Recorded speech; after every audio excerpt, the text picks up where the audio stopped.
किसकी वफा ज्यादा है? कौन ज्यादा वफादार है, मर्द या औरत? अगर कुछ जालिम और बेरहम औरतें अपनी हस्बैंड की इस तरह से जान ले रही हैं, तो क्या कभी ऐसे केस नहीं हुए हैं कि किसी हस्बैंड ने अपनी वाइफ की जान ली हो? हुए ना, कितने सारे हुए हैं। तो इन बेरहम औरतों की वजह से जो अपने हस्बैंड को इस तरह से मार रही हैं, हम उन औरतों को कैसे भूल सकते हैं जो हमारे लिए, हमारे परिवार के लिए, हमारे बच्चों के लिए अपनी ख्वाहिशों को मार रही हैं। मैं मर्द हूं, लेकिन मैं हमेशा कहता हूं कि वफा क्या चीज है, ये औरत ही हमें सिखाती है। कितने सारे केस हमारे सामने ऐसे आते हैं कि जब एक बीवी हस्बैंड को छोड़कर दुनिया से चली जाती है, तो बहुत सारी परसेंटेज मर्दों की ऐसी है जो दूसरी शादी कर लेते हैं। और मैंने अपनी आंखों से देखा है कि जब एक हस्बैंड अपनी बीवी को दुनिया से छोड़कर चला जाता है, तो वो औरत भले से जवानी में हो, लेकिन अपने बच्चों के लिए, अपने परिवार के लिए पूरी जिंदगी अकेले गुजार देती है।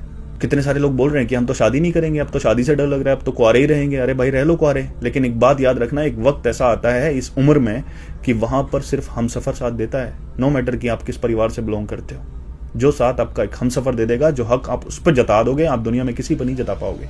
और वफा की एक मिसाल थी ना कि वो कैंसर पेशेंट था, उसकी वाइफ ने पूरा टाइम, पूरी जिंदगी उसकी सेवा में उसको क्योर करने के लिए लगा दी, और फिर भी वो दुनिया से छोड़कर चला गया। और क्या वो लेडी के साथ हम इंसाफ कर रहे हैं?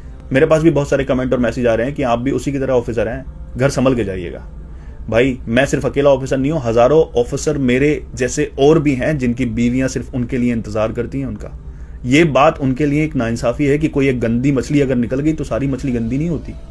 वो हमारे लिए जीती हैं, हमारे परिवार के लिए जीती हैं, हमारा इंतजार भी करती हैं, हमारे बच्चों को संभालती हैं। एक औरत ने अपने हस्बैंड को खत्म करके ड्रम में डाला है, तो हमें कोई हक नहीं बनता कि इतनी सारी बाकी औरतों की वफादारी और कुर्बानियों को मिट्टी में डाल दें।